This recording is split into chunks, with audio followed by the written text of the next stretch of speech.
And on the subject of leaks, Prime Minister, last week the Treasury Select Committee had the Chancellor in front of us, and she was very cross about the information that was in the 13th of November Financial Times article by George Parker, a renowned political journalist.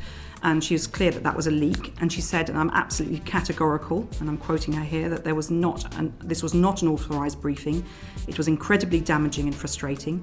That is why we have a leak inquiry. It was not briefing that was signed off by me or any of my ministers or officials. It was unacceptable. So that does, if it's not the ministers and other officials in the Treasury, there is a danger that it could have been a leak from Number 10. Do you think there was a leak from Number 10 Downing Street about the budget? In relation to that incident, there's a leak inquiry going on, as I think we know, yes, absolutely, yes, yeah. The Chancellor's announced. So that will go wherever the evidence takes it. So if there was a leak from Number, do you think there was a leak from Number 10? I've no reason to think there was a leak from Number 10. So, but if there were a leak from Number 10, what would you do about? What would you do if there was someone was found? I'd take action. I mean, and I have taken action.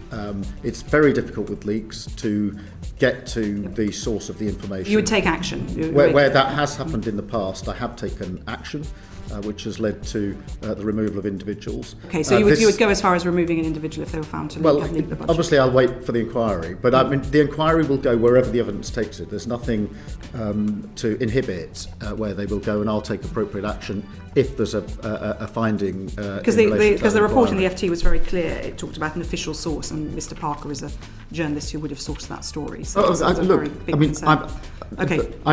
I'll get to the bottom of these leaks. They are. In any organisations, they're intolerable. I took the same action when I was head of the Crown Prosecution Service.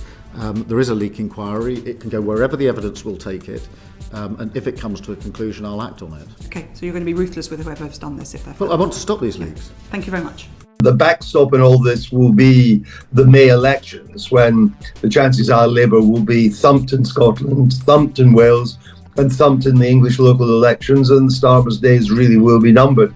I am beginning to think, Kate, and some Labour MPs are even saying this privately, he might not make it through to May. Yeah.